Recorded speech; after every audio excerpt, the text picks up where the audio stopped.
হৰ হৰ মহাদেৱ জয় Shri Kedar. Hello' everyone, মই ৰাকেশ আৰু আপোনালোক সকলোৱে জানে যে মই গৈ আছোঁ আমাৰ অসম নলবাৰীৰ পৰা শ্ৰী শ্ৰী কেদাৰ ধামলৈ।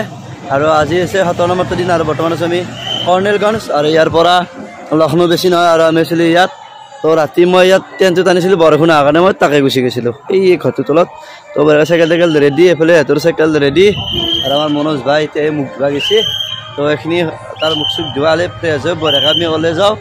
আৰু চপা ৰাতিটো টোপনি নাহিল গাইছ, এলে চাব পাৰে এতিয়াও বলবম যাই আছে গোটেই ৰাতিটো। এই চাচোন কোনোবাই হুইচেল বাজিছে, কোনোবাই পেঁপা বাজিছে, মানে কোনোবাই এবাৰ ডিজে আনি খাৰা কৰি থৈ দিছে। ইয়াতে অৱস্থা বেয়া আহিছে গাইছ একদম। মানে দিন আধা ৰাতি চাইকেল যাইছোঁ, টোপনি মাৰিব নোৱাৰিলোঁ, কি কম। তো এতিয়া যাওঁ সোনকালে সোনকালে আৰু সোনকালে সোনকালে নাস্তাটো কৰি লওঁ। তো গাইছ আহিলোঁ তাৰ পৰা আৰু চাব পাৰে এই ঘাটটোতে মানুহবিলাক যে আহিছিলে।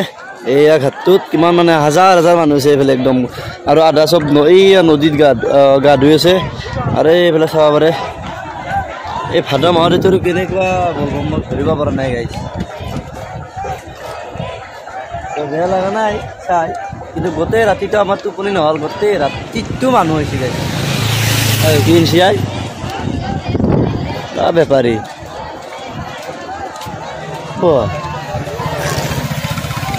যাব এবাৰ চাব এবাৰ এইফালে আছোন গা চাম জাগা ফটালা লাগ পকা লাগাই। আগত যাওঁ, যাই কিনে কিবা এটা নাস্তা কৰি লওঁ, আমি একদম ভোক লাগি আছে। চলো তো গাইছ প্ৰায় 25 কিলোমিটাৰমান আহি ফাইনেলি পালোঁ এইফালে এখন নামেদি ধাবা। এখন ভাল হোটেল নাই, ভাল কত ভাত নাপায়, ৰুটি নাপায়, কি যি ঘণ্টা কৰিব খুজিছে দোকানীখন। কাৰোবাৰ বা আলমাৰীত অকল মিঠাই। ৰাস্তাত ক'ত হোটেলে কৈয়ে গাইছ হা দি মৰিব আছিলোঁ। আৰু মোৰ এটা বস্তু হ'ল এই সব্য বুলি যেতিয়া কিবা ঢেঁকি যাই থৈ দিছে, এই লাইখিনি এডাল ভাঙি গ'ল, এই এতিয়া থৈ দিছোঁ ইয়াতে। চালা একদম মজাকৈ খাই লওঁ এতিয়া। আৰু পেকিঙো কৰি লৈ যাম আৰু পাই কিবা নহয় কিবা পেকিং কৰি যাম। বিস্কুট চিস্কুট মই এক ধামা বিস্কুট পেকিং কৰি লৈ যাম আৰু পাই। হা জল্দি জল্দি দিবা দিয়ে সোনকালে সোনকালে খাওঁ, বেয়া বস্তু গাইছ। আৰু বতৰটো চাব পাৰে কেনে কলাকৈ আহিছে। এনেই বেয়া হোৱা নাই বতৰটো, কিন্তু বৰষুণ মাত দিলে বেয়া হৈ যাব কালিৰ দৰে। কালি বৰষুণৰ কাৰণে ফাঁচি ফাঁচি আমাৰ বেয়া হৈছে অৱস্থা। তো এতিয়া বঢ়িয়াকৈ খাই লওঁ, খাই লৈ আপোনালোকক লগ পাই আছোঁ গাইছ। তো গাইছ হৈ গ'ল বঢ়িয়াকৈ খোৱা লওঁ। আৰু এই চাইকেলখন একবাৰ পৰিয়ে গ'ল, গামোচাখন পৰিছে এখন তুলি লওঁ। আৰু বঢ়িয়াকৈ এতিয়া খোৱা হৈ গ'ল। এতিয়া যাই থকা আগক লাগি আৰু বতৰটো অলপ ধুনীয়া, মানে বঢ়িয়া বতাহ দি আছে, ৰ'দ তদ নাই, গৰম চৰম নাই। আজি ককলি যাম হা হৰিদ্বাৰ। এই বঢ়িয়া চো হৰিদ্বাৰ নাযায় কেদাৰনাথ। তো গাইছ আহি আমি অলপ ফাঁচি গ'লোঁ, কাৰণ কি এইফালে চাব আৰু বৰষুণ হঠাৎ মানে বৰষুণ মাৰি দিছোঁ। আমি গাছডালৰ তলত মই বহিলোঁ আৰু বাদাম চাদাম খালোঁ। আৰু এতিয়া বাদাম খাই আছে। আৰু এইফালে মোৰ ওচৰত চাব পাৰে ঘাগৰা নদী, এইটো ঘাগৰা নদী বুলি কয়। তো ওচৰৰ পৰা ভালকৈ দেখাই আছোঁ ৰ'ব। তো গাইছ বৰ্তমান সময় ঘাগৰা নদীৰ ব্ৰিজৰ ওপৰত আৰু চাব পাৰে নদীটো পানী বাঢ়ি গ'ল, বৰষুণ দি আছে না। এই আপোনাৰ ট্ৰেইন যোৱা ৰাস্তা দলং খান বৈদ্য লাগছি আই ফেৰীখন চাওঁ। এই এখনতে উঠি যাওঁ নেকি মই। ইচ্ছা দাক পানী দাম পানী হৈছে দেই গাইছ। আৰু এইটো নদী মানে এই আমাৰ ৰাম মন্দিৰৰ হেৰি মানে যিটো নদী আছে সেইটো নদী। এইটো ডাঙৰটো কিন্তু মানে বলটো মানে ব্ৰহ্মপুত্ৰ নদীৰ নিচিনাই মজা লাগছে। কিন্তু এই পানীত থৌ বেলেগ ধাৰ হৈছে কিন্তু পানীৰ। এইবাৰতে কৈছোঁ কিয়া আমাৰো চুৰজা চাইকেলখনৰ কি হ'ল পামচাৰ হ'ল মানে। আৰু এই ব্ৰিজখনৰ ওপৰত এই কাচ সোমাই গৈছে এক পিচ টায়াৰটোত। তো এতিয়া পামচাৰটো বঢ়িয়াকৈ ঠিক কৰিব, ঠিক কৰিলোঁ ভাই। মোৰখন বৰ্তমানলৈ একো হোৱা নাই, কিন্তু গামোচা আনে সোমাই গৈছিল।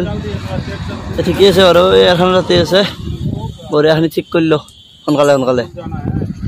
এই পামচাৰটো ভালকৈ মাৰিবা দিবি, ভালকৈ চাবা দিবি, অলপ ভালকৈ চাবা দিবি। এই সিদিনা ককাৰ নিচিনা মানে দিবি, মানে সিদিনা যে ককাটোৱে আমাৰ ঠিক কৰি দিলে, মানে ফিনিচিংটো ভালকৈ হোৱা নাই, পাম যাই থাকে। ডেইলি ৰাতিপুৱা ৰাতিপুৱা পাম দিব লাগে, বুজিব লাগে হা। बढ़िया। क्या नाम है तुम्हारा? कृष्णा। क्या लगते हो? कितना क्लास में पढ़ते हो? क्लास कितना क्लास में पढ़ते हो तुम? हाँ? अरे भाई स्कूल नहीं जाते हो? कितना क्लास में? 8 8। वही तो पूछ रहा हूँ मैं, मतलब वो कौन सा क्लास में? वही हाँ हाँ हाँ 8 में। 8 का 8 बंद। अरे वही तो बोल रहा हूँ।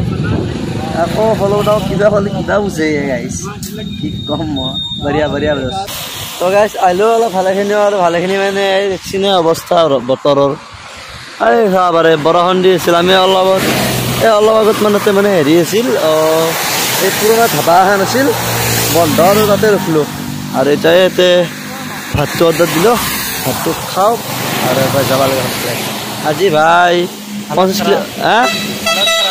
50 কিলোমিটাৰ বনা নাই এজনী আজি ন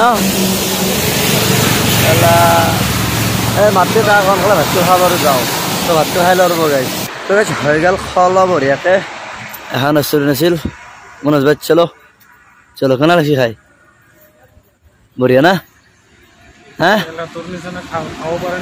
এই বাহ ইয়াৰ কিন্তু ইঞ্জিন ভাল আৰু বঢ়িয়া একদম এনেহ'লে লিভাৰ ফাংচন বিখ্যাত ইয়াত ক'ব লাগিব ইয়াক পিঁয়াজ কোনে অকণমান খায়ে হে চালা আৰু এতিয়া বৰ্তমান বতৰটো ভাল এতিয়া যিমান পাৰোঁ সিমান যাব লাগে লগ পোৱা আছে অলপ আগত তো গাইছ আজি আহি পালোঁ সেই জংঘলৰ মাছ আজি চাব পাৰে একে সেই ফৰেষ্ট এৰিয়া তো আজি বা জাগা পাওঁ না নাপাওঁ অলপ বাৰু পোহৰ আছে বাৰু তো এই ভাইয়া চাই আছে এফচি কিবা কৰিব দিছে এইগিলা তো আগত যদি পাই যাওঁ পাম সোনকালে ৰখি যাব লাগিব গাইছ বেছি দেৰি নকৰোঁ কাৰণ এতিয়া কালি এবাৰ বহুত প্ৰব্লেম হৈছে যা কুত্তা এই মাৰিলে খুন্দে আজি মানে বেছি দেৰি নকৰোঁ গাইছ আজি সোনকালে থাকি দিব লাগিব আৰু বৰষুণ দিলেতো শেষেই গাত 2টিমান পানী পৰছি গেছৰ পানী কিন্তু মই বৰষুণ পৰা আনিছোঁ হয় আগত আছে তেল দিব আছে এটা চাব পাৰে 500 মিটাৰ দূৰত এটা আছে সেইটো আজি ষ্টে কৰিব লাগিব চাং কি হয় থাকতে দে চলো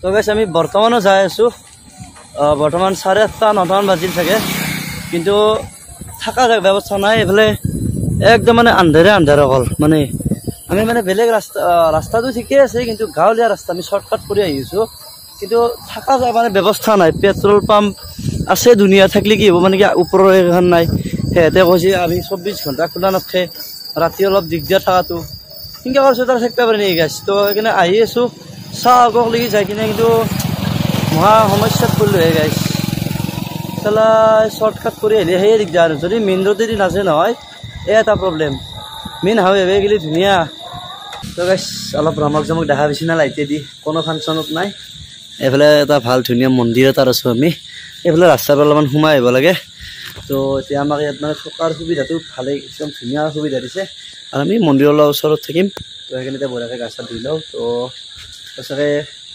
ভগৱান আছে গাইছ সঁচাকৈ মানে ইমানকেইটা মানে পেট্ৰল পাম্পত ৰখিছোঁ মানে আৰু এটা কি বয়া দূৰত যা এতিয়া মানে এটা কি বয়া মানে 24 ঘণ্টা খোলা নাথাকে কাৰণে মানে এইটো এটা দিগদাৰ থাকিব দে কিন্তু 24 ঘণ্টা খোলা খুলি ভাল নালাগে না সেইকাৰণে আমি আহিছোঁ এতিয়া মন্দিৰত ফাইনেলি মন্দিৰটো পাই গ'লোঁ নৰসিংহ মন্দিৰ তো আজি ইয়াতে থাকিম তো আজি ভিডিঅ'টো এইখিনি আছিল আৰু কি ক'ম আৰু একদম মানে অৱস্থা বেয়া তো লগ পাম এটা নেক্সট ব্লগত